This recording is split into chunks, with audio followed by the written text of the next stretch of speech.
Evening, ladies and gentlemen. Welcome to another episode of Insomnia.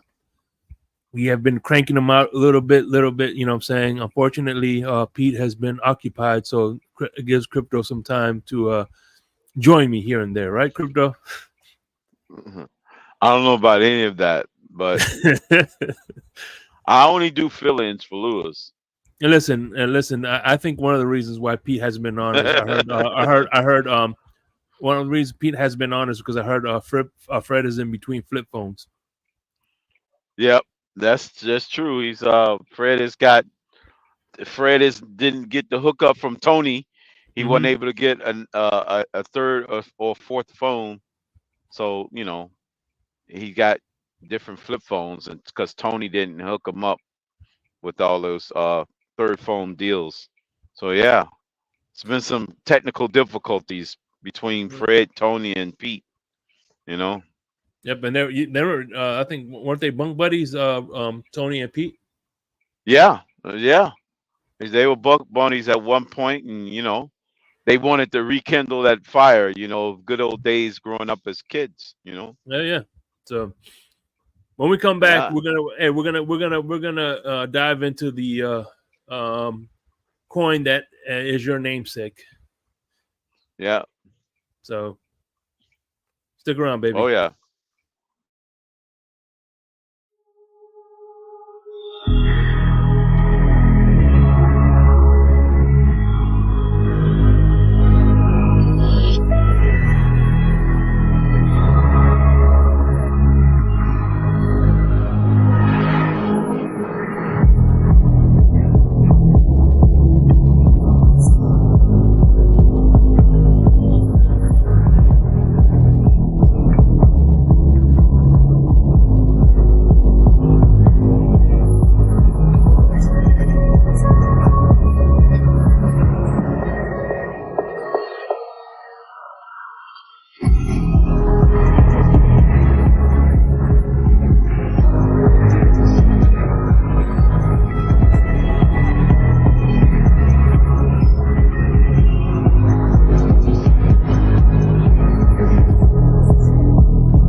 Get ready to dive into a new world of online shopping with the Finn's Tailgate. Whether you're a die-hard sports fan or just looking for the latest fashion trends, we've got you covered. With a wide variety of products from your favorite sports teams to stylish accessories and home decor, we're your one-stop shop for all things tailgate. Our easy-to-use website and hassle-free checkout process make shopping with us a breeze. Plus, with frequent sales and discounts, you won't want to shop anywhere else. So come on in and join the party at the Finn's Tailgate, your new go-to destination for all things tailgate.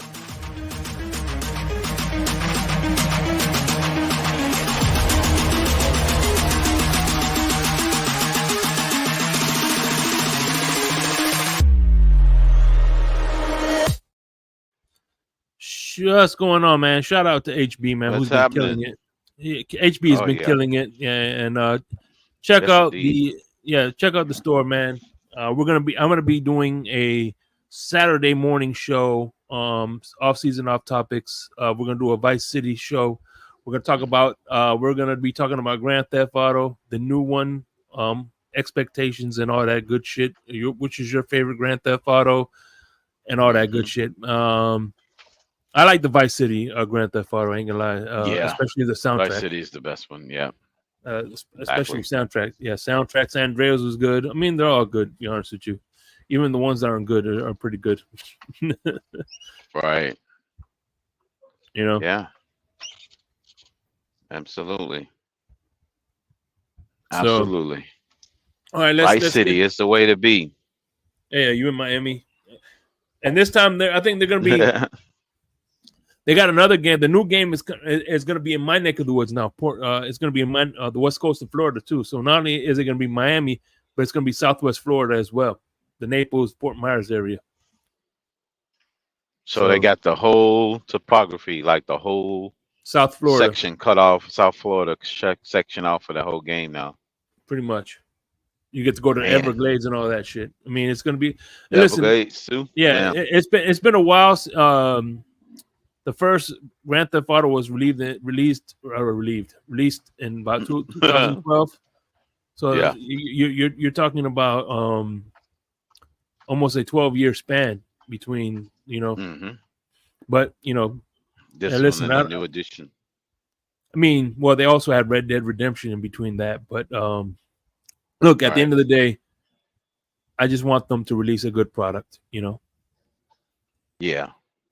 It doesn't matter how long it takes. I'd rather them fucking take an extra year and get a game that you could play for hours in on out, and then fucking come out with a game that you don't fucking want to even look at. You know what I mean? So, right. Take your time. Get it right. Get it right the first time. You know what's the saying goes? Measure twice, cut once. Right. Yep. Or yeah. Well, actually, measure 10 times, cut once. Yeah. Versus cut 10 times, measure once, or something like that. Or measure 10 once and cut 10 times. No, cut once and measure 10 times. Measure 10 times, right? Yeah, once and cut 10 times. There you go. Instead of measure once and then cut it 10 times.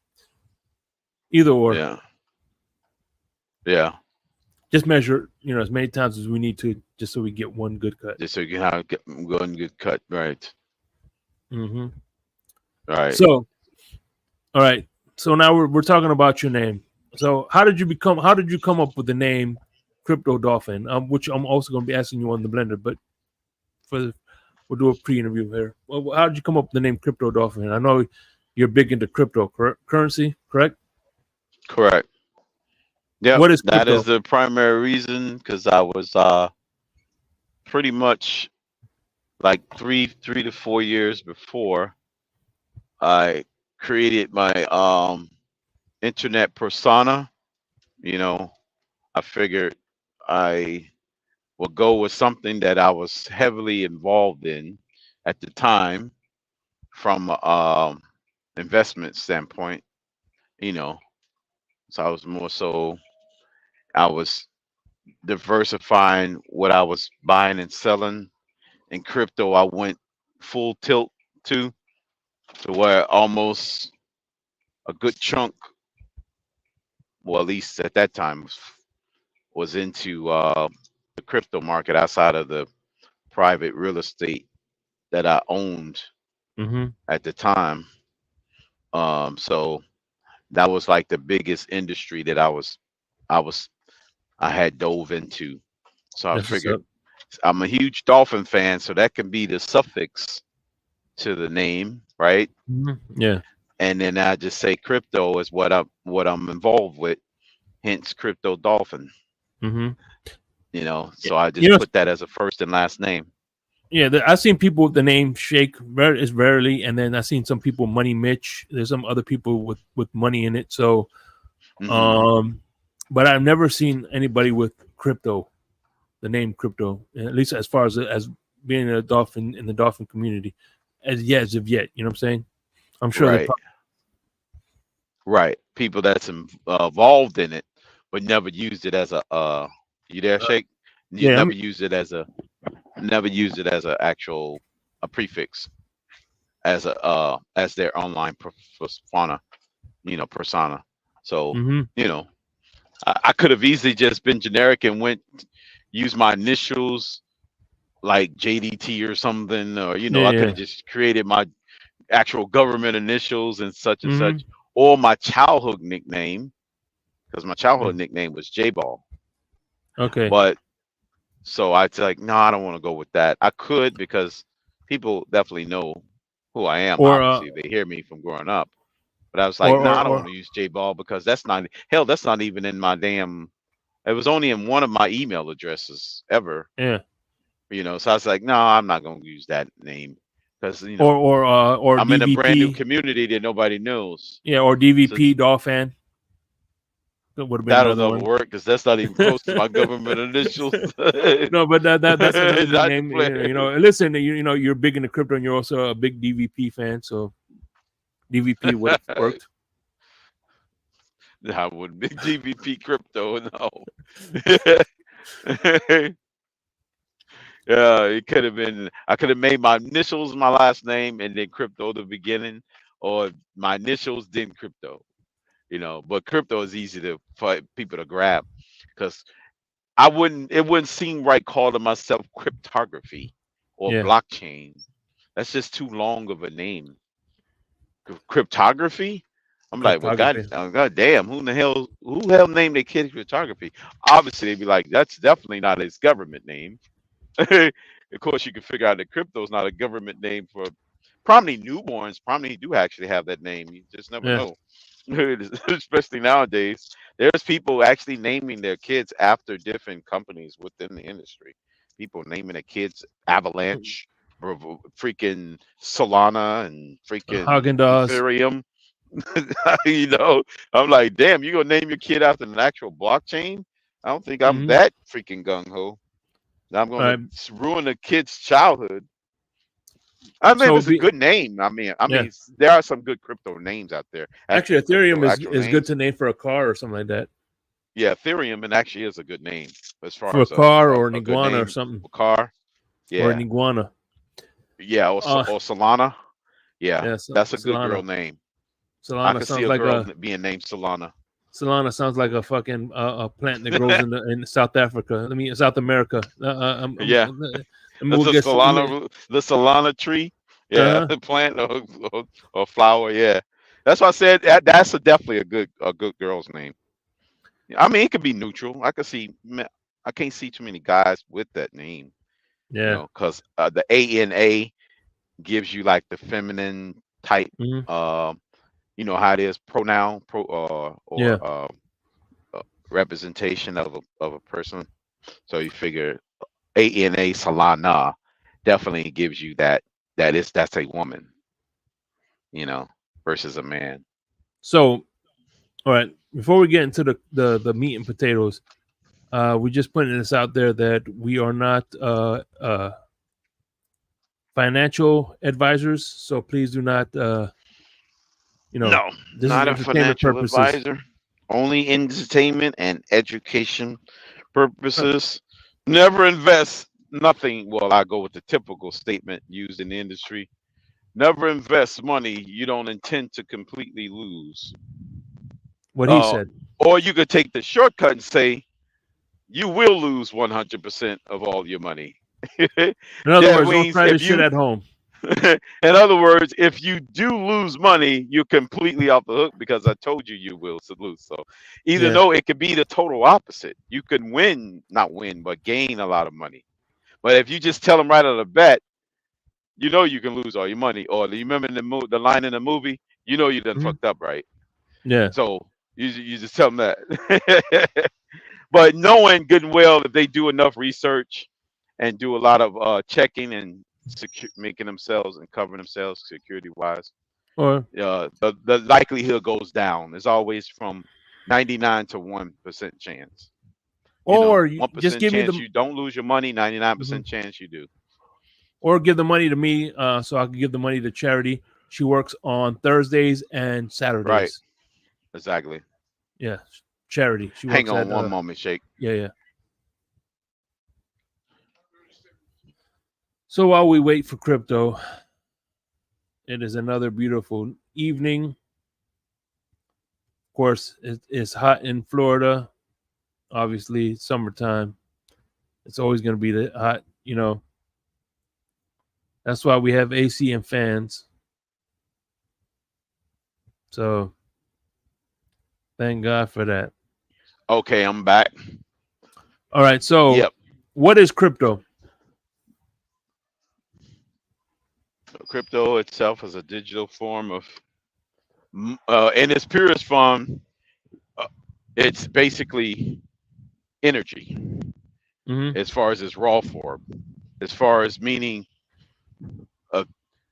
basically it's a transaction. You'll hear the term blockchain. It's acknowledgement of a transfer of something represented on the internet or through pure energy. Yeah. Meaning, okay, I'm sending you something of value over this particular way or highway. But the cryptography part of it, crypto part of it, which is short for cryptography, it's a code. Pornography. It's basically a code. Yeah. No. Yeah. It's a code. Basically, it's a way of encrypting a message. Like, for example, you know how email is, right? When I send Yeah. you an email, you you're sending it over uh, the airways, not airways as in radio airways, Yeah. Of like course. computer airways, and be the example, like over the internet, right? Over a network between two nodes, which is your computer and the recipient, this recipient's computer. You know, a message like for example, I'm sending my wife an email. I love you, honey. Her computer receives that message in how many milliseconds after I hit send. She receives it. Old school. You've got mail. And the version, crypto version of that will be like, okay, I want to send you a message, but this message represent value, meaning money or whatever it is, right? Whether it's a contract or whatever it is, it could be anything. All it is, the cryptography encrypts that message, sends it over the same networks or a particular network that's been created a blockchain. Those things are acknowledged by other computers to say this is valid, this is true, this is what he said to his wife. I'll send it over. In essence, this is what I sent to my wife in the form of money. I want her to have, let's just throw a number out there, $3,000. You know, she opens up her wallet, puts in her password, you know, she sees now $300 have been transferred. Or you don't even have to send it. You can put it and encode it on the web, give her the access to the keys. She can go up on any computer on the planet and then have full control over what you just put up there that represented that $3,000. You basically stored it. It's kind of like when you store something in the cloud. You know how back in the day when you had, well, not back in the day, but like when Napster went out, you remember Napster, right? Yeah. Yeah. With free music and shit. Right. They store this music in the cloud. It's stored in basically a bunch of ones and zeros, collectively hexadecimals numbers, and you know you got nine, well, actually not nine, but 10 digits and 6 alphabets, hexadecimals. It's all encoded, so many codes, so many special codes, and that's encrypted and sent across those same secure networks. It could be an open network, it could be a closed network, but what the cryptography, well, I'll give you an example of the Bitcoin blockchain, securing that same message or that money that's being sent or that value being sent over. So it's a representation, it's a digital representation Of of money. value of money. Yes. That's the origin. Like if you was to go type in, like anybody's watching to do the exercise, type in Satoshi Nakamoto's white paper.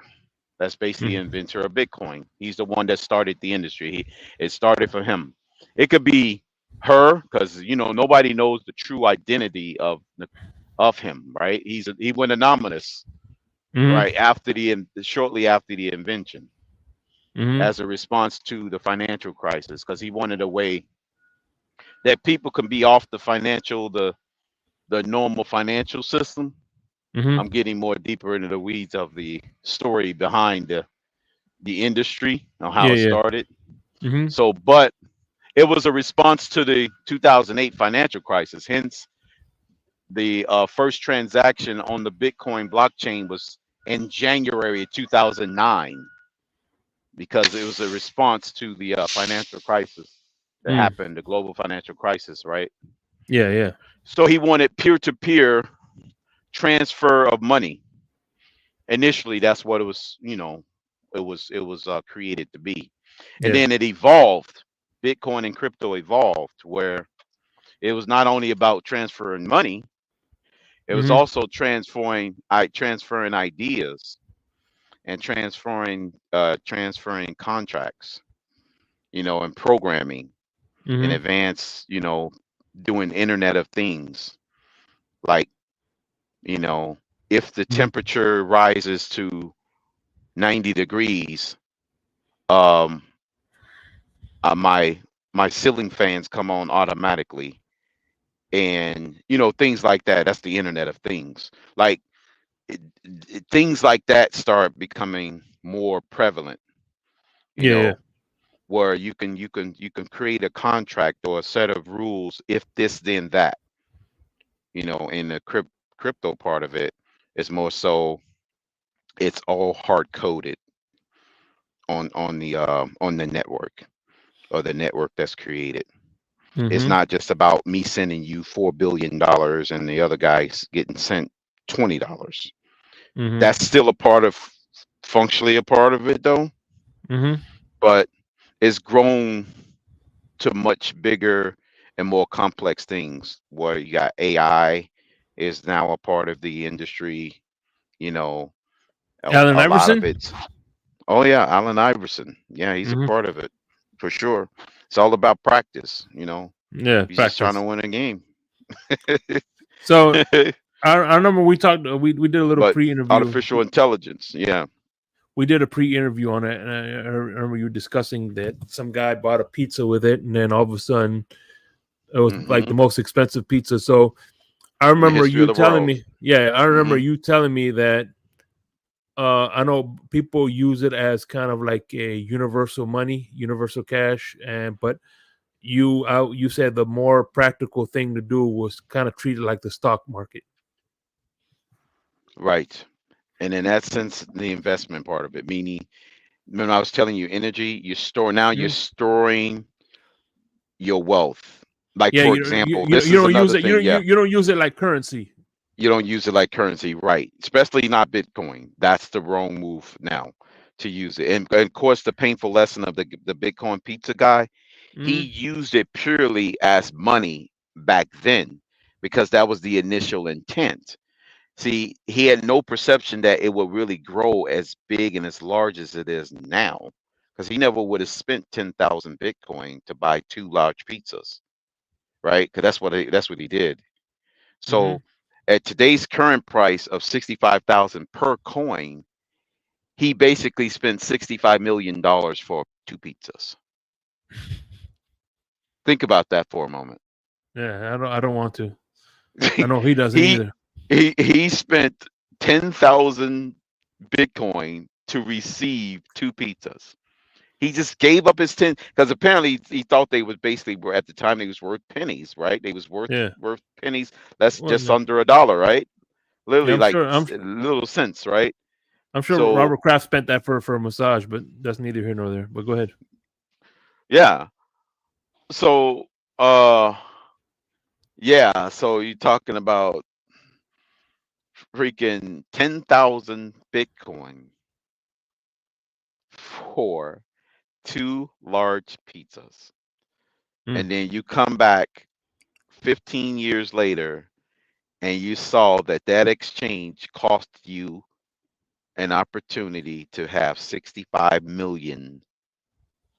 We talking about NFL contracts and how people are getting contracts. Think about that guy that spent 10,000 of his personal Bitcoin and gave it to to Papa John's, right? I gave it to the people. I'll tell you what.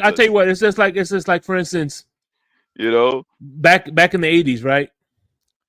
And we talking about 2011, 2010. I know. I'm just saying. I'm trying to give you an example. Let's say back in the 80s. Look at my cat right here. She's a bitch. A cat. Anyway, Oh yeah, he's yeah. here. All right, let's say back in the She 80s. don't appreciate you calling her a dog. Let's say, yeah, she probably, I better not, she's gonna throw shit off my table. Right. Anyway, so let's say back in the 80s, right? This guy says, "Hey man, I'm hungry. I'll give you these shares of Apple stock that I have." Yeah. Right. In the 80s, yeah. Exactly. I'm And all of a hungry. sudden, yeah, Here's my Apple shares. I give you, yeah, I give you, I guess at this time, because Apple is 2000, it will be $2,000 split adjusted. So that yeah, will be him giving them roughly almost the same amount, not the same amount. He would probably have given them probably 4,000 shares of Apple. yeah. You're like, oh, this isn't worth us. I spent like a Or, whatever. you know, to that amount, exactly, or Yeah, whatever it who the is. hell? The split adjusted, yeah. Computers ain't gonna take off. Fuck this. Here, take these Apple stocks. Take this apples. Yeah, here's my stock certificates, and just Mm-hmm. handed them over a bunch of stock certificates for in exchange for 2 pizzas, Mm-hmm. or And then, or Wendy's to go meal. You know, like, yeah. and So let somebody me. here's this man holding a bunch of stock certificates of Apple. Next thing you know, like, holy shit, I need to turn this into the broker. Then this is $65 million now. Mm-hmm. That broker will handily get it, put that balance of 65 million on yours, and your life will be set for eternity. It's So let me. crazy. How do you know when to like if somebody wants to get started on the Bitcoin, right? How do they get started on that? Well, the simplest way to start it is to go through the custodian way, meaning basic not non-self custody, meaning you don't own your coins at the moment. You are on making it easy to on ramp and off ramp from your personal bank. Like, let's say you have or credit union. I recommend credit unions, but it could be whatever you like best, whatever Mm-hmm. serves you better. You know, let's say in this instance, we'll go with America Express Bank for purpose, right? Mm-hmm. You take your that bank, link it to what they call a Coinbase exchange, a cryptocurrency exchange. Here in the U.S., we have what the exchange called Coinbase, right? You can Mm-hmm. download the app, the Coinbase app, on any of the platforms, Apple or Android. It's in the Play Store for Android, and it's in the Apple Store for iOS. It's a Coinbase, and you will set up your profile. You know, you know your actual, fill out everything, your name, birthday, all that, and they call what they call KYC you. It's called Know Your Customer. That's what all banks do. When you Mm-hmm. go into a regular bank, you give them all your legitimate credentials, right? Mm-hmm. You would do the same thing with this exchange. It's Mm-hmm. called Coinbase. Coinbase is the gateway that allows you to buy crypto off from them off the exchange, allowing you to hold it within their custody, but you control Uh, it. hold on, real quick. I'm sorry. Go As ahead. breaking news, Willie Mays, baseball Hall of Famer, two-time MVP, dies at 93. R.I.P. Willie Mays. He's yeah, rest in peace, man. Yeah, he's definitely that's a long life, man. Yeah, I just found out that William Shatner was the same age. He's goddamn. 93. Hey, did you Live know? a long life. What's funny is William Shatner. You know that the Halloween mask, the original Halloween mask. Come from him. That's him. Yeah, That's his yeah, yeah, actual silhouette. yeah, Yep. yeah. Yep. The original Halloween mask is him. Yep. But go ahead, continue with the so you The buy setting the. up. You Mhm, buy you will buy it through the exchange. Coinbase is the name. You download it, and that allows you to buy, basically get your feet wet. You buy $25 worth, $100, or freaking 10 million, whatever your heart's desire, right? So you link it. They do have caps per day that you can buy off their exchange. But the beauty of them, you also get to reverse that transaction, meaning you can sell it back to the exchange, to Coinbase. They will exchange it to US dollars, and you could put the money back into your regular bank account. Mm. right? You can. It's an easy gateway. So in this instance, I am personally me. I do it for myself when I'm buying off the exchange. When I'm going to a regular exchange like that. There's other ways to buy it, but that's more of a more intricate, more complicated way of going about doing it. I would have to be on video showing the actual, Yeah. going through the ins and outs on how to do it on a non-exchange, what they call a DEX. It's a decentralized exchange. DEX is short for decentralized exchange, meaning you're Mm-hmm. not KYC. They don't know who you are when you're buying it off these exchanges. But when you're buying it from a centralized exchange, that's controlled and regulated now by the government. When it comes to Coinbase, when as far as them knowing their customers, knowing who's buying it, it's basically to protect the anti-money laundering thing, so people can't launder money easily through Mm-hmm. through them. Because it'd be like me going to Fidelity trying to hide money or dirty money that I obtained illegally. Fidelity already know who I am. They know I am. They will they will be the culprit of freaking co-conspirators of my crime if they allow me to harbor money Mm-hmm. illegally through them. Like, E-Trade and all these other brokerage where you buying regular stocks from, they have the same requirements. And so in this instance, Coinbase Exchange is basically acting as a broker to give you the crypto, to basically sell to you the crypto from other buyers, from other sellers. I'm sorry. Because for every seller, there's a buyer, right? It's just Mm-hmm. basic economics. So they're And basically the middleman. They're all the right, exchange. two things. Is it we were saying about before we talk about being hack proof?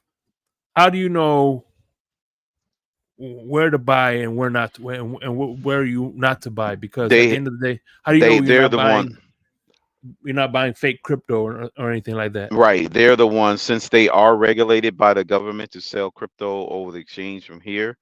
Mm-hmm. There are protections that they have, that you can actually read it on their sites on what they secure, meaning how their security is and everything like that.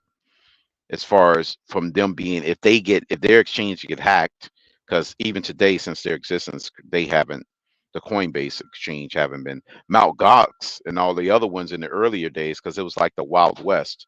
Mm-hmm. Those were the ones that was hacked, and even now, they finally was able to seize all of those stolen funds that was hacked off the Mount Gox exchange.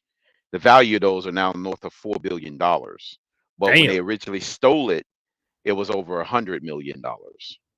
Since So those coins so the grew in people that got value, yeah the so it grew yeah in so the value people from 100 million plus 180 million to about 4 plus 2 billion. so let's say mine got hacked and stolen. They I will only received I insure you received it up to a back. certain amount, right? No, they will only give you what was stolen, Okay, the then value of okay. what was stolen at the Okay. time you bought it. So you kind Okay. of be out of luck, for example. Kind of like, for example, when you have the FDIC insurance, Mm-hmm. banks FDIC insure up to five half a million, right? Mm-hmm. It's increased up to a half a million because the financial crisis made it from 125 to 200,000, 250,000. Now recently it just been increased, I think, again, to, I have to double check. I think now it's a half a million for FDIC insurance at most banks. They go above it. I think that's the married couple thing still, Mm-hmm. meaning 250 a piece. Your spouse get 250 of insurance, and then you get 250K worth of insurance. Anything above that is at risk.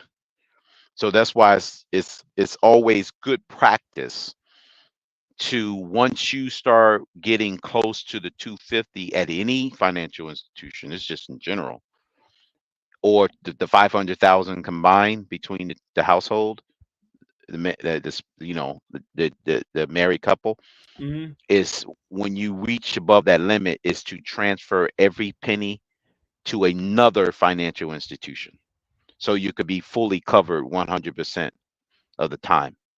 Because you don't have, the whole saying, don't put all your eggs in one basket. In Mm-hmm. this instance, it's true, because you're not insuring that entire basket. So if I had 600 grand in one bank, 100 grand is at risk. Okay. So it would be wise to take that 100 grand, open up a brand new bank account, put that 100 grand in that, so all of it can, all 600 can be protected. See, that rule is per account, not per person. Mm-hmm. You see what I'm saying? Yeah, yeah. That's why if somebody tell you they have a net worth of $1 million, you best believe if they want all 100 million and 1 million protected, at a minimum they have to have at least 4 bank accounts. You see what I'm saying? Yeah, yeah. Or be married and your wife have access to half of it and you have 2 bank accounts. You see what I'm saying? Yeah, yeah. So so in this case, um you better have, if you're married, you better have 2 bank accounts. And if you got $1 million net worth. If So you got $1 million net worth, if you want 100% of it covered by the federal government, you better have at least 4 bank accounts. I'm just saying, to mm-hmm. in that practicality, in that practice. In Yeah. Coinbases, they'll tell you how much they will protect from hacks, not from loss, from hacks. Because if you lose it, that's on you. As far as you transfer it out and then lose it, that Coinbase can't protect you there. Mm-hmm. Right? That'd be like you taking your money out of Bank of America, go down the street and get robbed, and you complaining that Bank of America lost your money. That No. don't work that way. You can't do that. So the Coinbase won't protect you from loss, but they will protect you from a hack, right? Mm-hmm. Meaning that they'll say, hey, you bought $60,000 worth of Bitcoin on this day. If that Bitcoin 10 years from now appreciates to a half a million, they're not giving you a half a million worth of Bitcoin. Mm-hmm. They're going to give you the 60,000 that you bought at the time. That's what they're going to compensate you for. And that's what they did with the Mount Gox thing. They gave them back what was originally bought and purchased, Mm-hmm. right?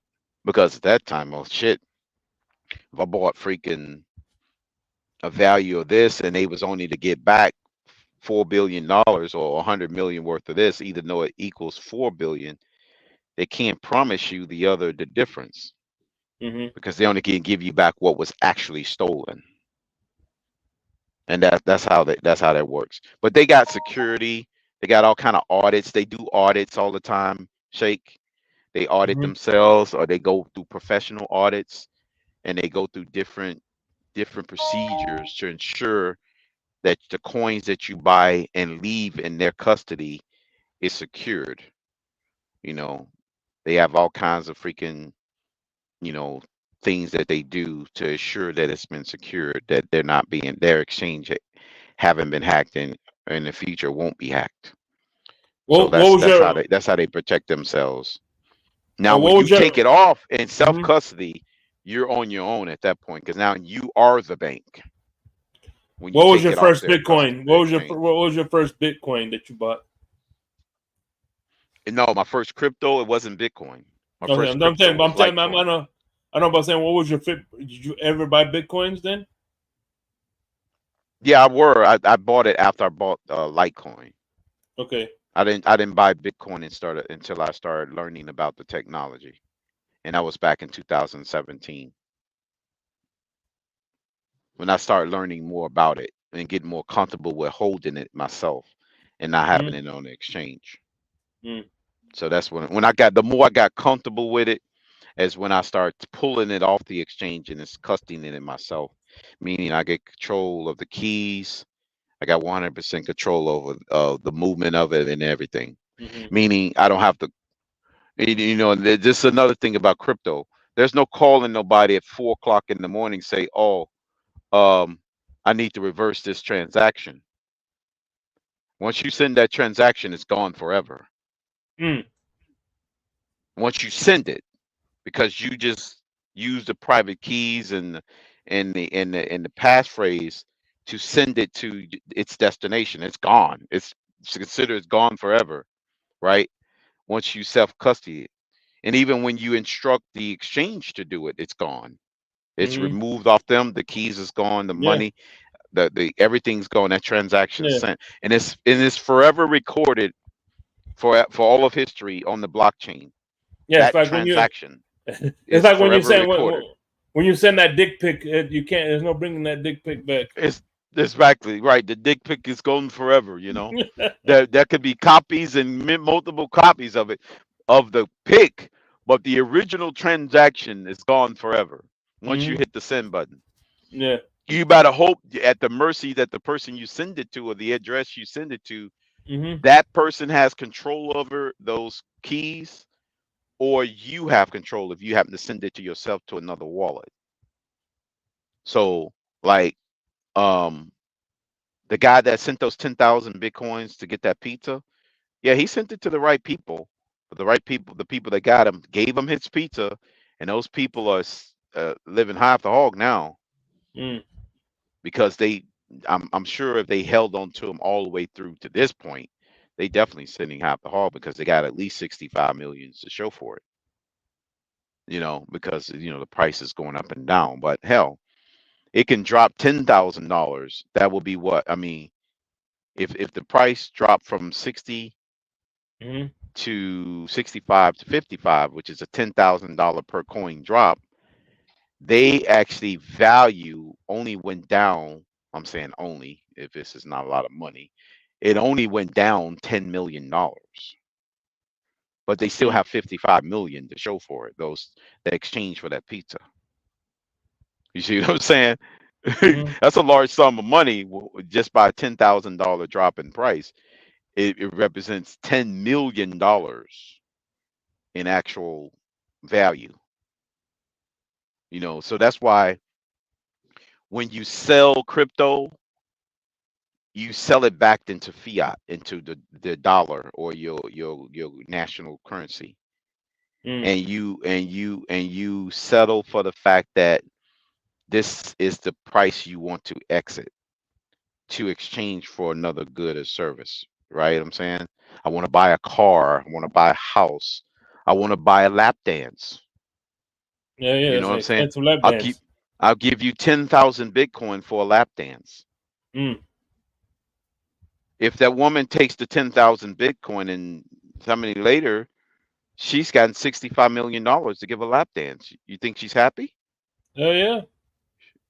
Sure, right? You see what I'm saying? Because you figure two large pizzas back then is probably what you would pay for a lap dance, right? Maybe Hmm. I'm undercutting the woman. I'm maybe not. So maybe that is the going price for a lap dance. Two large pizzas is $30, right? Hmm. I don't know. Right. You can get a Yeah, good lap dance for $30. So but there you at the go. same time, Bitcoin can depreciate though, right? It did. It can depreciate. It goes up and down. But since then, it only went up. But it goes up and down in a shorter time frame, in a shorter time segments. Yes. Hell, Bitcoin has lost 90% of its value in a short time frame. But over a longer time horizon, it's been up over several million percent. Mm. You see, it's the most well since Shaniba Ibu, the other meme coin. Yeah. It's the largest appreciating asset in the history of the world. Shiba Inu recently passed it, but but yeah, as far as a hard asset, Bitcoin, and also still today, it's the most secure blockchain. That it's the granddaddy blockchain. It's the most adopted blockchain, and now, yeah, it's now a fully adopted because we have an ETF for it. You have to buy it one for one. ETF is exchange traded fund for those who's in the back listening at this hour, 44 minutes into the 3 o'clock hour. Um, Hmm. so you got you got exchange traded funds. Well, now Wall Street, put it like this: Wall Street has fully adopted it, right? Now, once Wall Street fully adopted, they can roll it into pension plans, pension funds. So now that's when they now trust the security of the network because if they're gonna put trillions of dollars on the line, Shake, Hmm. that means they have a level of trust to now put a pension fund into it and start the talks of putting more money into it because they know it's holding value. It's an appreciating value that they want to be able to say, hey, it can outpace it. It did. It actually did. Even with today's inflation, Bitcoin has outpaced it by far, over a Mm. hundredfold. Mm. So, had you put any amount of money within the last 10 years into Bitcoin, the growth of that money that you put into it will even outpace today's inflation because it appreciated just by that much. So now people adopting it more because they see it now as sound money, like people see gold. That's why you'll hear the term digital gold, and they use that comparison often because gold was here for centuries, right? Mm. Right. So you figure it's here to stay. Gold, they mine it out of the ground. They use it for a lot of different things, a lot of different use cases for Gold, it. silver. Gold, silver, all the precious metals. But gold in particular has a higher use case because as far as value is concerned, Mm. they put a higher value on it because its ability not to go bad, for example. Mm. You know, it's it's not portable as other things, right? Forms Mm. of money, you know. So when they say Bitcoin is the new gold, the digital gold, you can transfer $1 billion worth of Bitcoin faster and easier and more securely than you can $1 billion worth of gold, right? Mm. So imagine if you needed to transfer $1 billion worth of gold, you would need an army of freaking security trucks, Brinks trucks, just to carry that much gold, right? Mm. It's like $2,000 an ounce or roughly like that. I don't know the latest spot price for it, but roughly what's the estimate? 2022 something an ounce. Mm. There's how many ounces in a pound? Roughly 32, I think, right? Troy ounces. So that's $64,000. That's the price of one Bitcoin. Mm. You can send $64,000 easy if I'm carrying a pound of gold to go transfer it to, take it out of grandma's safe and go send it to Bangladesh. How much you think that'll cost me Mm. to take a pound of gold, send it through the postal system, and they're going to charge you based on the weight? What if I want to send $6 billion worth of that? How Mm. much you think will postage cost on that? Mm. So it's not even viable no more to transfer your wealth when it comes to in gold. You can take that same $6 billion, transfer that wealth to another institution in a matter of minutes, and it only costs you maybe $100 in transaction fees. Versus if you sent the same $1 billion worth of gold, Shake Money, Mm. and used the postal system, it might cost you another 100 million just to send it because it's the security and the task force you need, the ships that you got to put it on, how much it costs. They charge you per mile. You might have to pay at least several million, if not 100 million, just to send the $1 billion to Bangladesh in gold. Mm. So what's more feasible now? Transfer it almost at the speed of light, or that same value, or send it through the, you know, transportation system. I think most people will pick the former. They would rather send it Yeah. over electrical current in the Mm. forms of ones and zeros and have it arrive in a matter of minutes. And then the only thing the other person got to do is type in their passphrase, and they'll see the value of what they control that was sent to them all the way across the globe. Now, That's the value that the value intent of transferring wealth in the form of crypto. It ain't even got to be Bitcoin. It could be Ethereum. It could be anything. It could be any form of crypto, right? But Mm-hmm. Bitcoin, because of the network, it's the most preferred, and it's the most sound, and it's the most secure out of all the networks that's ever been created in the crypto industry. Mm. That's why it's the most widely adopted, the most highly touted, and the pretty much the most bulletproof outside of some quantum computer perhaps cracking it way hundreds of years later after it's in creation, right? By that Mm-hmm. time, it'll be a new form of Bitcoin to escape quantum computing, anyways. But today's technology haven't gotten that advanced. Hence, that's why global corporations and global governments are now adopting it at lightning speed. Mm. You know, so yeah. So shout out to the Bitcoin pizza guy for the confidence that he had to or lack of confidence he had that those two large pieces wasn't going to amount to $65 million. Mm.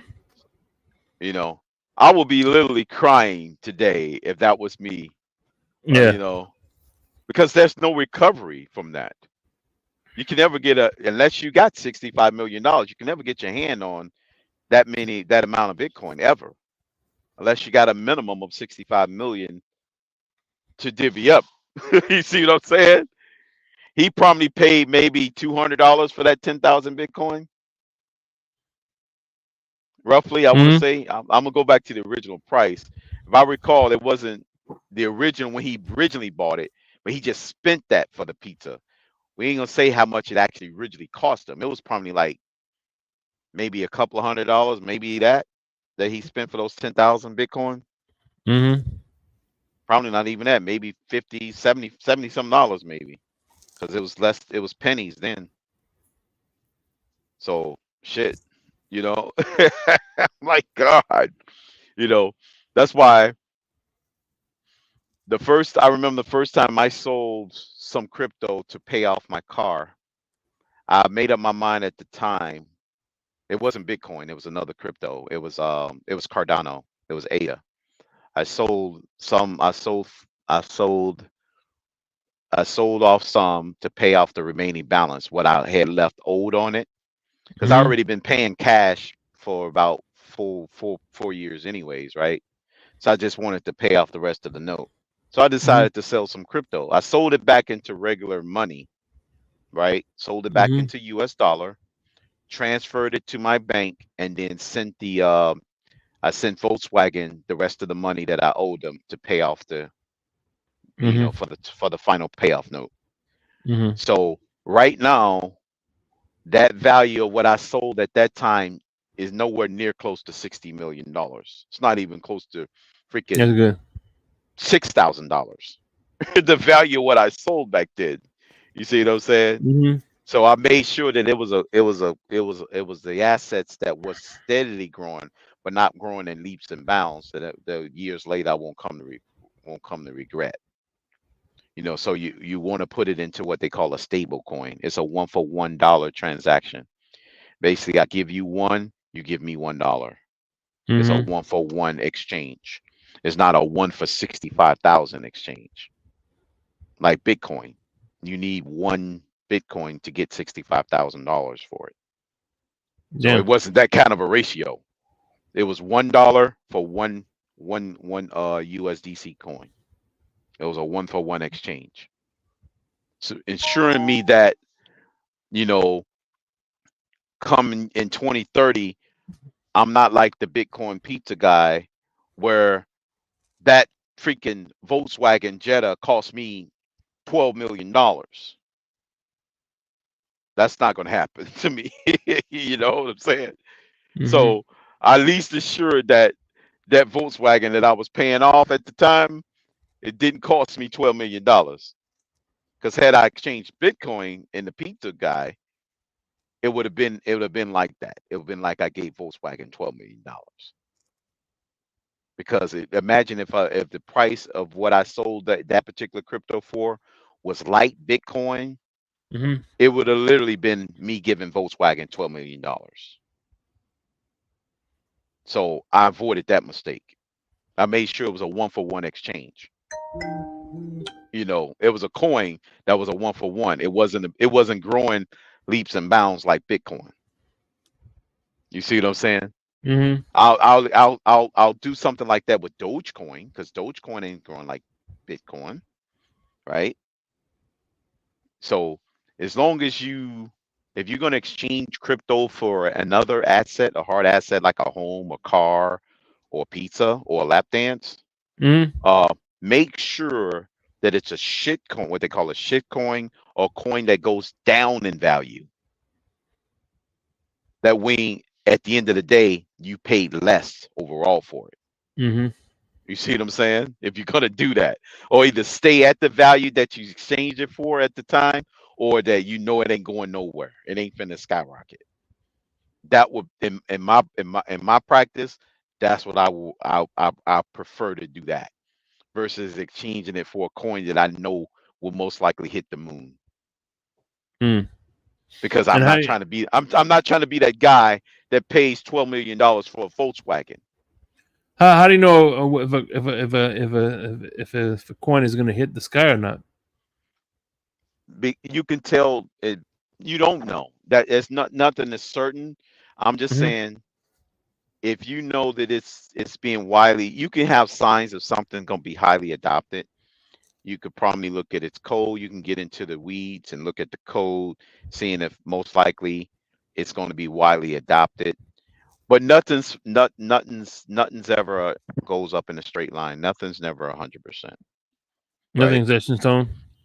Right. Nothing's never etched in stone. But you can say that it's like the first, the first to sell something good and people like it.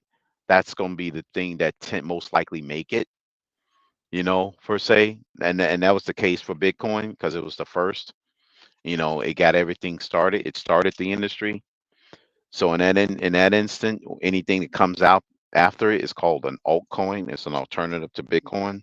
Mm-hmm. So if it doesn't have a use case, it's just created just for a pump and dump, and Mm-hmm. people just buy it just to quickly exchange it, and it's no meaning, no backing, no companies adopting it, no programmers or using the code to expand upon it. Then it's going to be something that it's only be traded for a short season, like Santa coin. Who's going to use Santa coin other than around Christmas time? I'm just throwing it out there. I'm sure that's hundreds of thousand versions of Santa coin. If I can get the next person to buy it from me, I only need to offload it successfully for whatever amount that I think I can offload it for. That's what they call a shit coin. In the industry, you hear that term a lot. It's basically coins that's basically shit. They create it just for money grab. And people know that. People know that going in, because there's hundreds of thousands of them out there. So it's just an exchange game. It's like musical chairs. Whoever get caught holding the bag last is the loser. If you're not the last person holding the bag, you're going to get something out of it. You're going to squeeze what you can out of it. If you know that somebody just gave you $4,000 for a particular coin, especially if it's a shit coin, and you only pay Mm-hmm. $400 for it, you get out of it real quick, and you know that most likely the next several hundred guys are going to be left holding the bag. Hence, you gave your shit coin for $4,000. You paid off a freaking uh, a, a Movado watch. You know, you got a Movado watch for not 4,000, but maybe the future value of $400 instead of 4,000. Mm. You see what I'm saying? Yeah. So yeah, Oh man. Yeah. you got It's just a musical chairs game when it comes to shit coins. You don't want to be the last person holding the bag.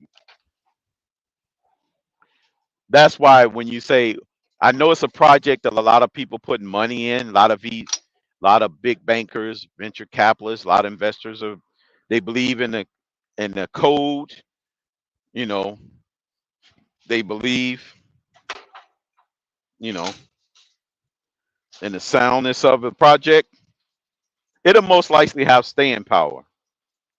And those are the ones that over time tend to appreciate. Not all the time, but they tend to. That's why I use the word tend in that way.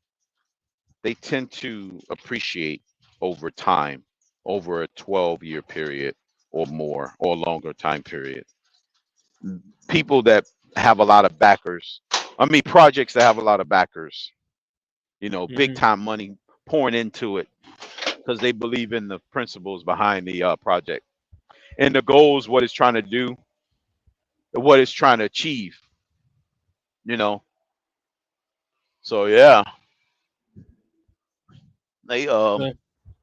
they do that, and that's a All way to right. kind of gauge. It's the same way when you investing in regular stocks, typical stocks. You evaluate the company, see if this is a company that's just out there for a money grab, or is it really trying to solve a problem, right? Mhm. Like, what problem is McDonald's solving?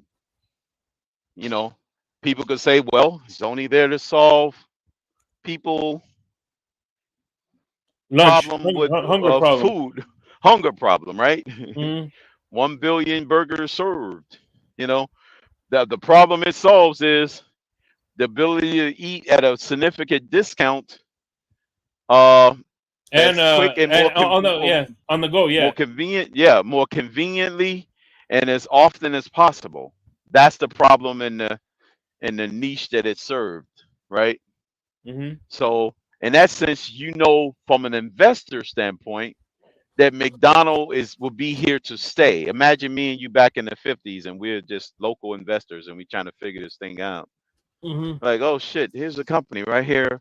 Who's this Ray Kroc guy? Oh yeah, he's just started McDonald's. Oh, there's a McDonald's on this corner. Oh shit, there's another one. Holy cow. The hell? They're opening up more? And Hmm. like, oh shit, this shit's growing. Then you can see it. Now you can start seeing the evidence that, oh, damn, it is, people is using it. It's convenient. People buying burgers, they have a little drive-in, you know, Hmm. the golden arches, nice golden fries. Like, holy shit. Oh, I got $200. I'm gonna put some money and buy some shares. Maybe let me see how this thing will work out in a couple of years. The next thing you know, and then here's the 70s, 20 some years later, you freaking a multi-millionaire because the stocks and shares you bought and split and doubled and tripled in price, and you got additional ones just for being a loyal shareholder because you got dividends over the time. You see, so because you saw with Hmm. your own bare eyes that all these freaking McDonald's are just sprouting up out of nowhere throughout the country. And like, holy cow, it's the same thing in any industry. It's the same thing in crypto. You can see who's adopting it, who's buying their software, who's buying stuff, and who's doing. You can track that down, and you can kind of gauge what coin out there that people are actually using and actually, the use cases for it and the adoption of it, other than just a regular pump and dump scam. You see what I'm saying? Because it's the Wild West out there. People out there to just make money, you know. And that's what I warn people at the beginning. There's a bunch of charlatans out there, you know, hyping stuff up that don't deserve to be hyped up.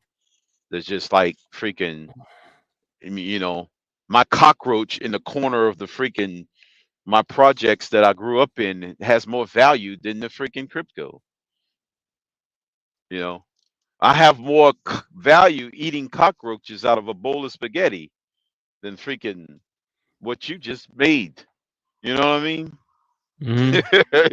They're gonna be looking at 4 o'clock in the morning like, damn, crypto's talking about eating a bowl of cockroaches. Hell yeah. If you're gonna give me a shit coin that's gonna lose me thousands of dollars, yeah, I'd rather eat a bowl of cockroaches. There, you heard it. But hey, um, but there's ones out there that you can kind of get a gauge on what the um what the company or the team the team of engineers on the project is going to be doing going forward in the future and what their intentions is. They have what they call a white paper or a light paper. All it is the business mission statement of what they want to do going forward for the industry or the particular segment, section, sector. You know, you know, Wendy's is out there to feed people. McDonald's will feed people. The steel company is out there to make steel for all the industries that need it, for the railroads, for the car companies. You know what I'm saying? They have Mm-hmm. a mission statement. That's our mission, is to produce as much steel as possible. You know, and this is our specialty. This is our one specialty. We hone in on this one thing, and that those tend to be the best projects, the ones that's has singular focus. It's not like all over the place. And that's also another way to gauge whether or not something's going to go somewhere. The companies that tend to have the most focus on a particular idea or project and having some successes that you can tangibly note, that gives you an indication of whether or not this particular crypto project is most likely to succeed. Not that it will succeed, because a lot of people, including the great ones, hit bumps in the road and they be like, "Oh, we did hit this hiccup, but this is what we're doing to overcome that." As long as they stay engaged with the people that's buying, you know, then those are the ones that build your trust. They build your trust from, you know. But yeah, So they have there you go. um they have it there, man. Shake they is there. And the thing, another thing, when you asked me about the Coinbase thing, when you're doing your research on particular podcasters or journal or news articles when it comes to crypto, look at it like you would look at any other business, man. That would be my best bet, man. To just treat it as if you're gonna buy the whole business. Do it like a whole business approach. Like, for example, if I had $3 trillion, will I buy Microsoft? If the answer is no, you shouldn't buy it. You shouldn't buy a single share. You have to look at it from a whole business approach. If you're going to own that business outright, consume the CEO operations, the owner, and everything, how would you, if you think that business is making enough cash, or making enough money for you going forward, then the answer would be yes, I should buy a single share or buy a single coin, right? If I had X amount of dollars to buy this, pay cash for this entire entity, then I would tell the person, no, don't buy a single coin or don't buy a single share if you had X amount of dollars to buy the entire business outright. And now, if Warren Buffett hadn't taught me anything, and applying that to when it comes to buying any investment, that's the Mm-hmm. one thing I look at as a good mechanism to as a guidepost, you know, to kind of steer you away from good and or bad, you know. Right now Microsoft costs 3 trillion to buy the entire company. If I had 3 trillion, would I buy it? If the answer is no, don't buy a single share. If the answer is yes, start buying. Mm. That's the easiest way I can say it. You know, Yeah. you gotta do the whole business approach to when you come to buying any investment. Well, look at Yeah. it. When you buy a house, you're doing the same thing, right? You're getting the loan for the entire value, not for part of it. You're not just buying one bedroom, you're buying the whole house. Mm-hmm. You see what I'm saying? So when Bank of America asks me how much do I need to buy the house, they're not asking me how much I need to buy one bedroom and one bathroom. They're asking me how much I need to buy 3 bedrooms and one bathroom. They're gonna write the check for the entire thing. You see what I'm saying? So when Mm-hmm. I bought my house, I'm not buying it just one room. I buy the whole thing. So why should I look at any other investment that any different? You know, you're buying the whole thing. You buy like when you buy a farm. Yeah, hell, most people buy the whole farm. The chickens and ducks come with it too. Like you remember the saying I said, the rocks Hmm. go with the farm. Yeah. Yeah, I'm buying the rocks as well. You see what I'm saying? Yeah. By the Hell, way, I think this crypto talk is curing people's insomnia as we speak. But go ahead. yeah, it is. You know, hell, I'm buying the whole damn thing, man. The crypto, man. We got an industry that's young. It's only 15 years old. You know, January 2009, pretty much the birth. And you know, some 15 years later, here we are. Here we sit. The industry as a whole is just slightly under Nvidia and Microsoft's market. You know, but it's projected to reach another 50 times what it is now. So a lot of people think it's late because they look at the price of Bitcoin and say, "Shit, I can't afford 65,000 to buy one of those things." But you can buy them in fractions. You don't have to buy 65,000. You don't have to buy a whole one. Those are whole coiners, right? Hmm. But you can buy fractions of one in denominations of 8, meaning I can literally buy $20 worth of Bitcoin, you know, and it'd be represented on the blockchain with your control if you have your own custody, or with Coinbase's control if Coinbase is if it's on their exchange. But you could buy fractions of a Bitcoin, just like you could buy fractions of a stock. Certain brokerages allow you to buy fractions of a stock. You can buy you can buy zero point 0.2 shares of Microsoft. You can buy 2.2 shares of Apple, and some brokers will let you do it. Same way with Bitcoin or any other crypto. You could buy fractions of that particular outstanding Bitcoin, you know, because they obviously that's what made it such a perfect design to begin with, because he probably saw the what it could grow to, so he buy fractions or pieces of it of a Hmm. single one. See, back then you could just buy the whole one because it was so cheap. But as it grew larger and larger and larger, and it becomes more scarce and scarce and scarce, because remember, it's only 21 million that'll ever be minted in human history. It's hard coded. That number will never change. 21 million. That's it. There will only be 21 million Bitcoin ever in existence. Remember, due to people's negligence and mishandling of their own private keys, they estimate 3 million of them are lost just forever, just for oblivion, right? Then there's another estimate of people that hold Bitcoin that died that also people don't have access to. So they chop off another 500,000 to a million. So in theory, they're saying really only 16.5 to 17 million will ever exist through all time.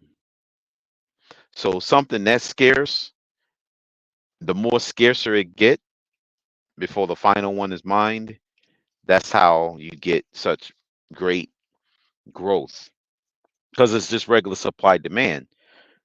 The more Yeah. somebody wants something and the less of it is out there, the higher the price get, Yeah. right? That's just basic economics, right? 101, right? So if you have something that's scarce, and then more people deem it worthy to store their wealth in, then more.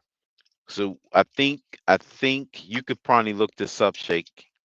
I think there's only 60 something million millionaires globally, right? There's not even enough Bitcoin for each millionaire to have one single one. Think Mm. about that. Think about the supply shock in that. I'm gonna repeat again. There's 60 something million, and probably grown. It's probably closer to 70 million. I'm just rounding it down, being Mm. conservative. Let's say it's 60 million millionaires, basically people with seven figures, right? Hmm. So if you got only 60 million of them and only 17 million theoretical bitcoins that can ever be exchanged, think about what would happen if now all of a sudden all 60 million millionaires wanted to get their hand on one single one. Think about what that does for price. All 60 million don't own one. They have the ability to, obviously, because they're millionaires, right? Mm-hmm. But they have yet to decide to all purchase it. Mm-hmm. But you know who's the buyers? Are the ultra billionaires, the ones that has mutual fund manages funds, other stuff. So once this all started getting gobbled up, there's fewer of them left to buy for them to own just one of them. So in that instance, if the supply constantly goes down and there'll never be more than that 21 total, there's nothing left to buy, which means the people that's holding at least one or more, the price goes up, the bid price goes up higher to get them to sell what they're holding, so they can store their wealth in the same form, right? So imagine, to simplify it even more, imagine that there's 300 million people in America, right? But the government decided to say, we're going to start over the housing market. We're only going to make only 50 million houses. I'm just trying to get you to picture the concept. What does that do for the price of each of the 50 million houses? If everybody had the ability to buy one house, all of our citizens, most likely the average house wouldn't even be what it is today. It would be way higher, right? Because the supply is way short of the demand, or the future demand in that sense, right? Yeah. So you figure the government is only going to allow 50 million houses to exist, but here we is near 400 million citizens. There's not enough houses for each citizen. So that automatically means the real estate market is going to have a boom for years, right? Yeah. Because the price of each house is going up because everybody's trying to occupy one. That's because the inventory is so short. Mm-hmm. So obviously the price of each house is going to go through the roof, because now everybody that owns the ability to own a house needs to buy one. But the problem is you're freaking 350 million short of homes to supply to the 400 million citizens. Because let's say the government decide, nope, we're only going to allow 50 million to exist. That's the case of Bitcoin. The creator of Bitcoin made it Mm-hmm. so it's not an inflationary thing. That's just why also it beat inflation, Yeah. because it'll never go above that 21 million ever in existence. New ones can't be printed. New ones can be mined, but it's a cap once it's mined, right? So that will be the same thing. The government only allowing 50 million houses to be built, but there's 400 million citizens to own one and obtain one. So the price it's going to go up for quite a long time of houses, because everybody's in a rat race to try to get them one of those 50 million houses that's available. Same way for Bitcoin. Once everybody decide that they want to own at least one whole Bitcoin, it's a wrap for the price. Now I'm gonna leave it up to people's imagination to Mm-hmm. figure out what that price would be if all 60 millionaires globally decide to own just one, when it's only 17 million of them left. Yeah. Now So, that's food for thought. well, anyway, we had enough food for one day. Right. Right. So I like to tell that story of the easy supply demand, to put it into the Bitcoin Yeah. realm, to let people know why Bitcoin is as popular as it is now. No doubt. But listen, if you guys have any questions, put it in the comment section and we will answer them for the next episode. So Yep.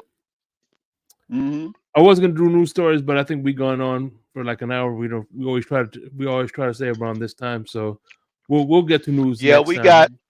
we got it until it's 4:20 in the morning for those that's on the East Coast listening.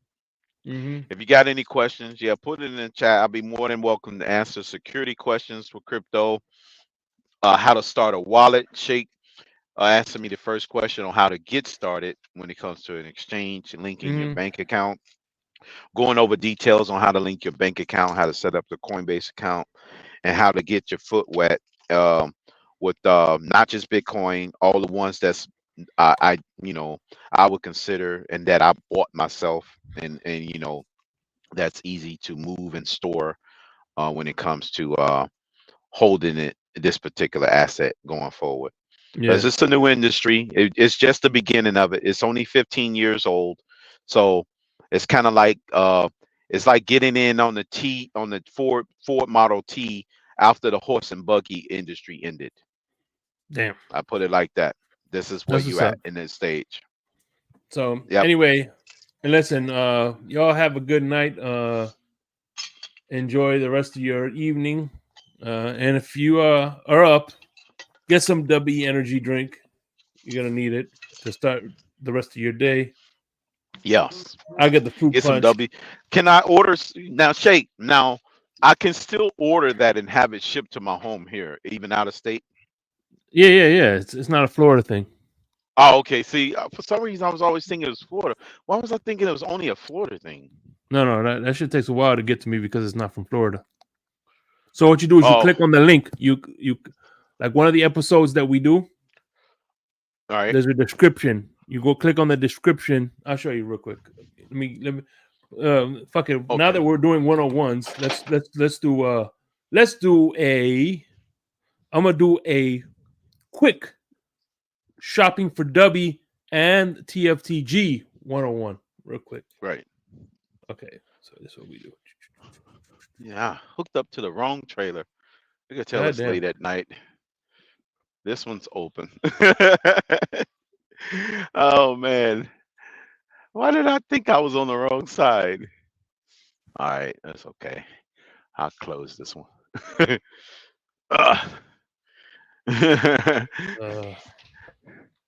Okay.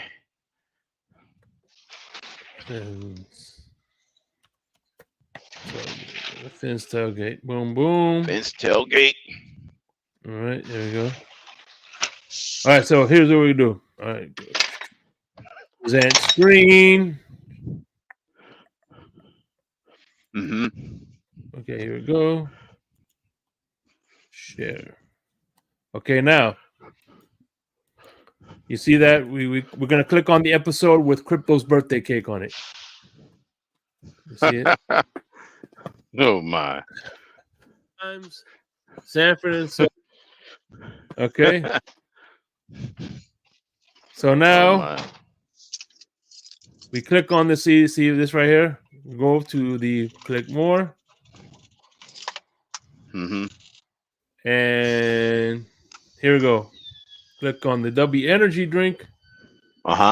Boom. We don't want to spin right now. Let's say you want to get the add to cart. I recommend I would recommend this right here. I'm gonna get this one anyway back. You look at this. Move that one. Whatever. And see this, check this out. You see? T.F.T.G, you're $1.64 or whatever. It already puts in the code, lets them know that we sent you. And you get a discount code. So and there you go. And that's how you right. Oh, hold on. Damn it. Didn't even click to the hold on. I don't think I saw it. Hold on. It clicks.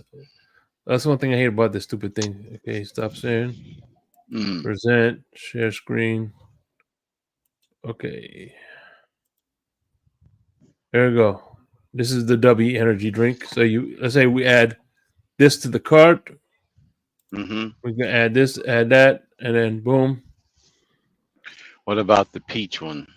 And see, it takes $3. To Whatever you ship it? want to do. Yeah. It means Okay. $3. Yeah, see, boom. Okay. You can do the Calio cream. I got this one right now. Mm-hmm. So Galaxy Grenade, I wasn't too impressed with that, but Mm-hmm. yeah, you get so this one is 16. You get 3 flavors and a cup. So All right. and that's like that'll help you out. But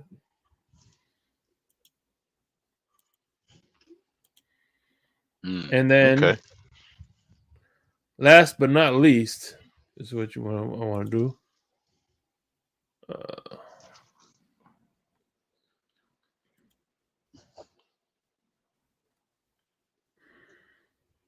Mm-hmm.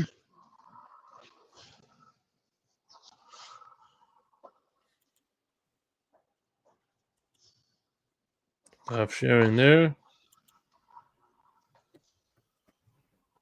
And then here, present screen. Will I be able to have sex in a champagne room after drinking one?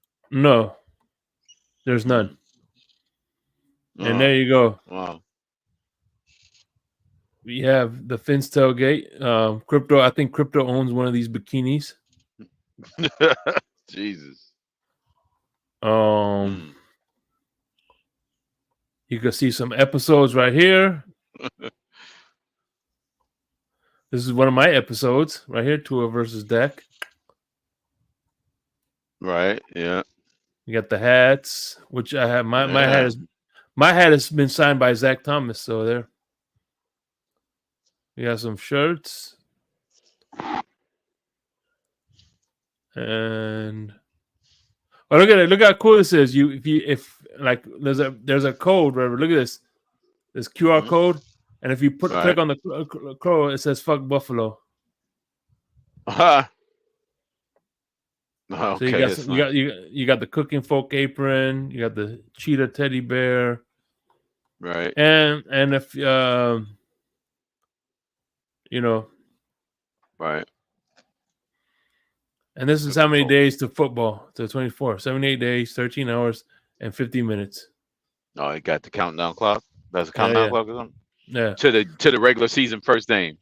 Yeah, so that's all the good stuff that you get when you click on the Fins Tailgate Network. I'm gonna be doing Right. this obviously in the drive time too as well. So Okay. sure. Any final thoughts before Cool. we wrap this up, my brother? Yeah, it's been nice chopping it up again in the Yeah, wee hours of the morning, curing those. I guess if we cured insomnia, we don't want to quite put them to sleep. We don't yeah, want to quite cure the insomnia for the episode, but we had an mhm, interesting topic yeah. discussing the on ramp into the crypto world and how to get. I'm reading the headlines now. Friday morning at 4 o'clock in the morning, truck drivers fall asleep and rode off the road. The truck drivers, you said, fall asleep while on the road. Uh-huh. Yeah. Yep.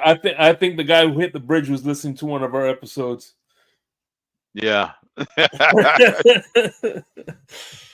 Yeah, that would be that's a crazy story too. Damn. Yeah, that'll be wild. Just don't No, take but out a bridge, man. yeah, but I tell you what, crypto. A lot of people don't realize that cryptocurrency isn't as simple as people make it out to be. You know. Right. It's not. Not at all. So Hang on one moment, Shake. All right. Let me second real quick. All right, brother.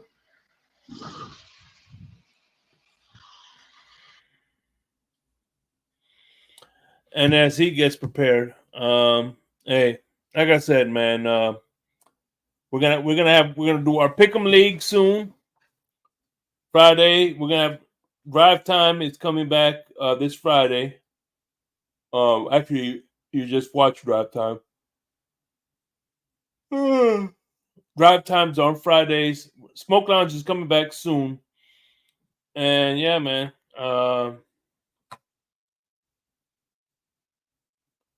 Join us for all the action here on the Fins Tailgate. And